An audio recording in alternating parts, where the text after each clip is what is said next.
Hello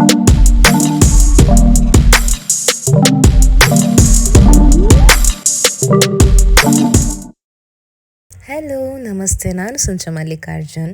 ಭಾಳ ಸಮಯದ ನಂತರ ನಾನು ಮತ್ತೆ ವೀಡಿಯೋಸ್ ಮಾಡೋಕ್ಕೆ ಸ್ಟಾರ್ಟ್ ಮಾಡಿದ್ದೀನಿ. ಸುಮಾರು ಜನ ಕೇಳ್ತಾ ಇದ್ರು ಏನಾಯಿತು, ಯಾಕೆ ಮಾಡ್ತಾ ಇಲ್ಲ ಅಂತ. ಬಟ್ ನನಗೆ ಟೈಮ್ ಇದ್ದಾಗ ಮಾತ್ರ ನಾನು ಮಾಡೋಕ್ಕಾಗೋದು. ಸೊ ಇವಾಗ ಇಂಡಿಯಾಗೆ ಬಂದಿದ್ದೆ, ಹಾಗಾಗಿ ಮತ್ತೆ ವೀಡಿಯೋಸ್ ಮಾಡಲಿಕ್ಕೆ ಸ್ಟಾರ್ಟ್ ಮಾಡಿದ್ದೀನಿ.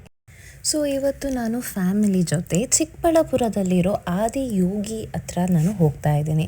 ಇದು ಇಲ್ಲೇ ನಮ್ಮ ನಂದಿ ಹಿಲ್ಸ್ ರೋಡಲ್ಲಿ ಹೋಗ್ತಾನೆ ನಿಮಗೆ ಚಿಕ್ಕಬಳ್ಳಾಪುರದಿಂದ ಮುಂದೆ ಸ್ವಲ್ಪ ಮುಂದೆ ಆದಿಯೋಗಿ ಅಂತ ಸಿಗುತ್ತೆ.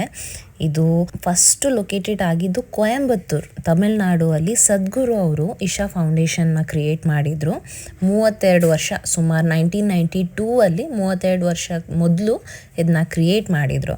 ಸೊ ಸದ್ಗುರು ಅವರ ಆ್ಯಕ್ಚುಯಲ್ ಹೆಸರು ಬಂದುಬಿಟ್ಟು ಜಗದೀಶ್ ವಾಸುದೇವ್ ಅಂತ. ಸೊ ಅವರು 1992 ಅಲ್ಲಿ ಇಶಾ ಫೌಂಡೇಶನ್ನ ಕ್ರಿಯೇಟ್ ಮಾಡಿದರು ಫಾರ್ ಯೋಗ ಸೆಂಟರ್ ಆಗಲಿ, ಮೆಡಿಟೇಷನ್ ಸೆಂಟರ್ ಆಗಲಿ, ಫಾರ್ ಸ್ಪಿರಿಚುವಲ್ ಥಿಂಗ್ಸಿಗೆ ಇದನ್ನ ಕ್ರಿಯೇಟ್ ಮಾಡಿದರು. ಅದಾದ ನಂತರ ಚಿಕ್ಕಬಳ್ಳಾಪುರದಲ್ಲಿ 15th January 2023 ಅಂದರೆ ಹೋದ ವರ್ಷ ಇಲ್ಲಿ ಆದಿಯೋಗಿನ ಸ್ಥಾಪನೆ ಮಾಡಿದರು. ಅದು ಎಷ್ಟು ಅಂದರೆ 112 ಫೀಟ್ ಉದ್ದ ಇದೆ. ಸೊ 112 ಫೀಟೇ ಏನಕ್ಕೆ, ಅದಕ್ಕಿಂತ ಕಮ್ಮಿ ಹಾಕಲ್ಲ, ಇಲ್ಲ ಅದಕ್ಕಿಂತ ಜಾಸ್ತಿ ಹಾಕಲ್ಲ ಅಂತ ಹೇಳಿದರೆ 112 ಚಕ್ರಗಳು ಮನುಷ್ಯನಲ್ಲಿ ಇರುತ್ತವೆ ಅಂತೆ. ಸೊ 112 ಸಾಧ್ಯತೆಗಳಲ್ಲಿ ಸೊ ನಮ್ಮ ಒಳಗಡೆ ಇರೋ ದೈವಿಕತೆಯನ್ನು ನಾವು ಅದನ್ನ ಆರಿಸ್ಕೋಬೋದು. ಅದಲ್ಲದೆ ಇನ್ನೊಂದು ಉದ್ದೇಶ ಏನು ಅಂತ ಹೇಳಿದರೆ, ಸೊ ಅಲ್ಲಿ ನಾವು ನಮ್ಮ ಪರಿವರ್ತನೆ ಕಾಣಿಸ್ಕೋಬೋದು, ಅದನ್ನು ನಾವು ಅಳವಡಿಸ್ಕೋಬೋದು ಅಂತ ಅದನ್ನು ಸ್ಥಾಪನೆ ಮಾಡಿದ್ದಾರೆ. ಅದಲ್ಲದೆ ಪ್ರತಿ ಸಂಜೆ ದಿವ್ಯ ದರ್ಶನ ಇರುತ್ತೆ 7 ಗಂಟೆ, ಸುಮಾರು 7 ಗಂಟೆಗೆ ಪ್ರತಿದಿನ ಇಲ್ಲಿ ದಿವ್ಯ ದರ್ಶನ ಇರುತ್ತೆ. ದಿವ್ಯ ದರ್ಶನ ಅಂತ ಹೇಳಿದರೆ ಆದಿಯೋಗಿ ಸ್ಟ್ಯಾಚು ಮೇಲೆ ನಿಮಗೆ ಲೇಸರ್ ಲೈಟ್ ಮುಖಾಂತರ ಶಿವನ ಬರ್ತಾಗಲಿ ಅಥವಾ ಅರ್ಧನಾರೀಶ್ವರನ ಬರ್ತಾಗಲಿ ಇದನ್ನೆಲ್ಲ ಅಲ್ಲಿ ಎಕ್ಸ್ಪ್ಲೇನ್ ಮಾಡ್ತಾರೆ. ನಿಮ್ಮ ಹತ್ರ ವೆಹಿಕಲ್ ಇದ್ದರೆ ವೆಹಿಕಲಲ್ಲಿ ಬರ್ಬೋದು. ಹಾಗೆಯೇ ಟ್ಯಾಕ್ಸಿ ಮತ್ತು ಬಸ್ ಫೆಸಿಲಿಟೀಸ್ ಕೂಡ ಇರುತ್ತೆ. ಸೊ ನೀವು ಇಲ್ಲಿಗೆ ಚಿಕ್ಕಬಳ್ಳಾಪುರಕ್ಕೆ ಬಂದು ಸೊ ಇಲ್ಲಿಗೆ ಆದಿಯೋಗಿಗೆ ನೀವು ಬರ್ಬೋದು.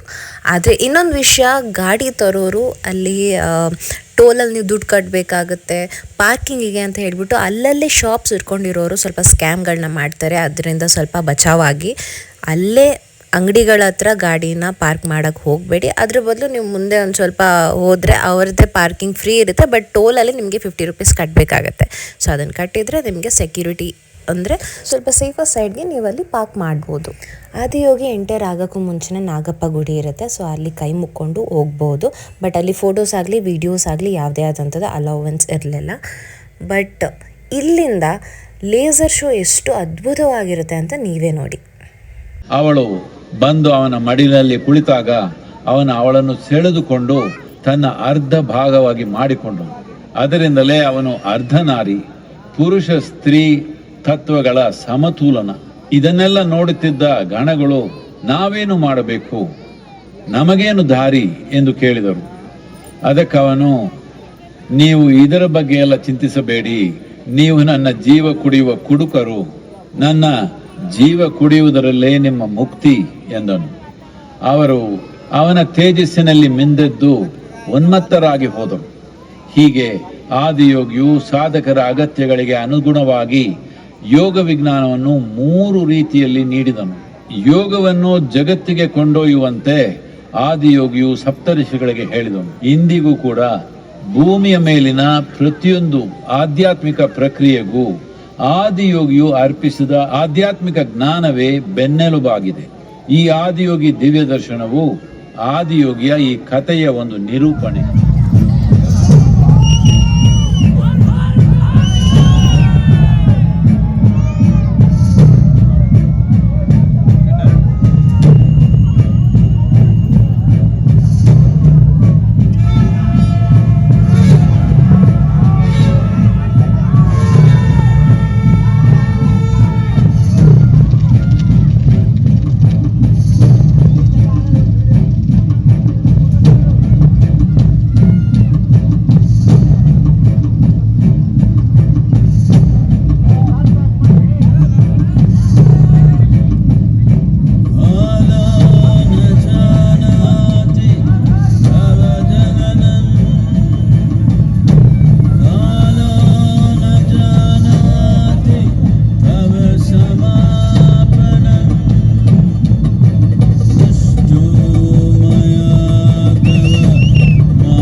1,000 years ago, a being appeared in the upper regions of Himalayas. No one knew who he was, where he came from. The origins of this spectacular being were unknown. When his ecstasy allowed him some movement, he danced wildly.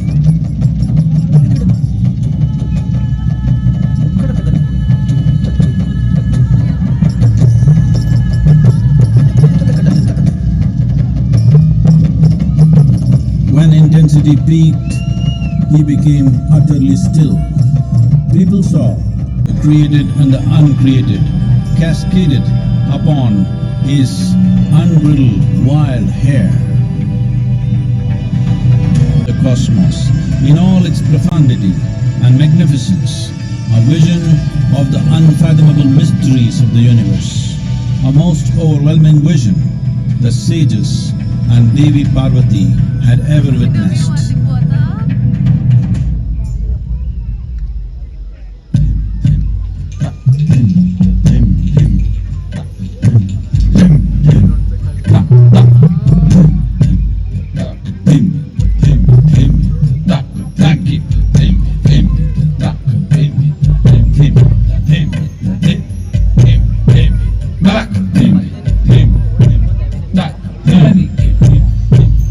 Devi Parvati, seeing Adiyogi reveling in ecstatic states, said, "I want to have what you have. Show me the way."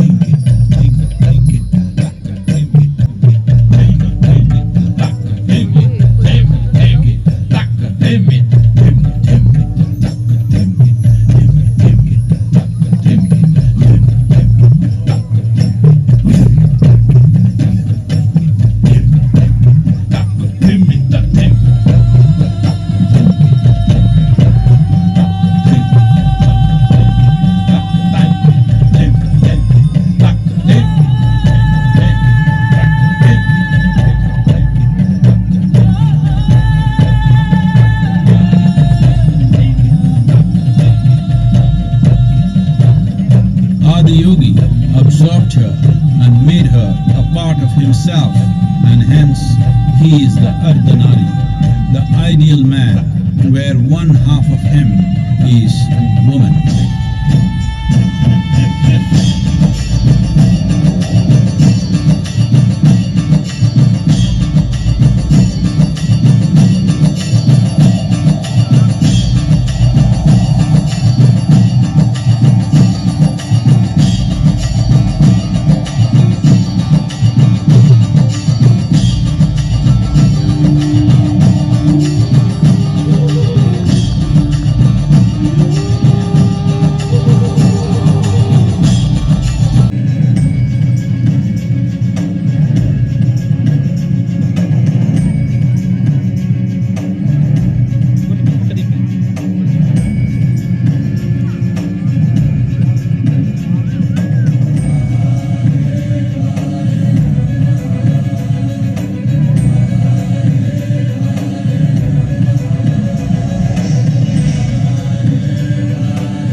This spectacular being is not of the past, but the future of humanity. To move humanity from so ಹೀಗೆ ಇದು ಇಷ್ಟು unrealistic ಆಗಿದೆ. ಬಾಡಿಯಲ್ಲಿ ಒಂಥರ feel ಬರುತ್ತೆ, vibrant ಬರುತ್ತೆ, god presence ಇರೋ ಥರ ಫೀಲ್ಸ್ ಬರುತ್ತೆ. ಸೊ ನೀವಾದರೂ ಒಂದ್ಸತಿ ವಿಸಿಟ್ ಮಾಡಲೇಬೇಕು, ಮಸ್ಟ್ ವಿಸಿಟ್ ಪ್ಲೇಸ್. ಇಲ್ಲೇ ಬೆಂಗಳೂರಿಂದ ಹತ್ರದಲ್ಲೇ ಇರೋದು. ಅಲ್ಲೇ ಒಳಗಡೆನೂ ಸಪ್ತ ಋಷಿಗಳನ್ನ ಕೂಡ ಸ್ಥಾಪನೆ ಮಾಡಿದ್ದಾರೆ, ಬಟ್ ಅಲ್ಲಿ ಕೂಡ ಕ್ಯಾಮ್ರಾ ಅಲವೆನ್ಸ್ ಇರಲಿಲ್ಲ. ಇದೆಲ್ಲ ಮುಗಿಸ್ಕೊಂಡು ನಾವು ಹೊರಡೋ ಅಷ್ಟರಲ್ಲಿ already it's been 9 or 10 something ಆಗಿತ್ತು. ಸೊ ನಾವು ಇಲ್ಲಿಂದ ಹೊರಟ್ವಿ. ಹೋಗೋದು ರಸ್ತೆಯಲ್ಲಿ ಟೆಂಪೋದಲ್ಲಿ ಇದು ಆಂಟಿ ಯಾಕಾದರೂ ಈ ಥರ ಬಿಳಿ ಸೀರೆ ಹಾಕೊಂಡು ನಿಂತಿದ್ರು, ಅದು ಕೂದಲು ಬಿಡ್ಕೊಂಡು ಬಿಳಿ ಸೀರೆ ಹಾಕ್ಕೊಂಡು ಈ ಥರ ನಿಂತ್ಕೊಂಡ್ಬಿಟ್ಟಿದ್ರು. ನಮಗೆ 2 ನಿಮಿಷ ಹಿಂಗೆ ಶಾಕ್ ಆಗಿಬಿಡ್ತು. ಯಾಕಂದರೆ ಅದಕ್ಕೂ ಮುಂಚೆ ಮೊದಲು ಒಂದು ಗಾಡಿ ಇತ್ತು, ಗಾಡಿ ಪಾಸ್ ಆಗಿದ್ದು ಸ್ವಲ್ಪ ಈಗ ಸೈಡ್ ಮೂವ್ ಆಯಿತು. ಆಗಿದ ತಕ್ಷಣ ಇವ್ರು ಹಿಂಗೆ ಸಡನ್ ಕಾಣಿಸ್ಕೊಬಿಟ್ರು. ಆಮೇಲೆ ಸ್ವಲ್ಪ ನಾನು ನಮ್ಮ ಅಣ್ಣ ಕೀನ್ ಅಬ್ಸರ್ವ್ ಮಾಡಿದ್ಮೇಲೆ ಗೊತ್ತಾಯ್ತಿದ್ದು ಮನುಷ್ಯರೇ ಅಂತ. ಸೊ ಹಾಗೆ ನಗಾಡ್ಕೊಂಡು ಹಾಸ್ಯ ಮಾಡಿಕೊಂಡು ನಾವಿಲ್ಲಿಂದ ಹೊರಟ್ವಿ. ಸೊ ಹೀಗೆ ಮತ್ತು ಸಾಕಷ್ಟು ನನ್ನ ವೀಡಿಯೋಸ್ಗಳು ಬರುತ್ತೆ. ಹಾಗೆ ನನ್ನ ಯೂಟ್ಯೂಬ್ ಚಾನಲ್ನ ಫಾಲೋ ಮಾಡಿಲ್ಲ ಅಂದರೆ ದಯವಿಟ್ಟು ಫಾಲೋ ಮಾಡಿ, ಲೈಕ್ ಶೇರ್ ಕೂಡ ಮಾಡಿ. ಸೊ ಮತ್ತೆ ನೆಕ್ಸ್ಟ್ ವೀಡಿಯೋದಲ್ಲಿ ಸಿಗೋಣ. ಅಲ್ಲಿವರೆಗೂ ಟಾಟಾ, ಬಾಯ್ ಬಾಯ್, ಟೇಕ್ ಕೇರ್.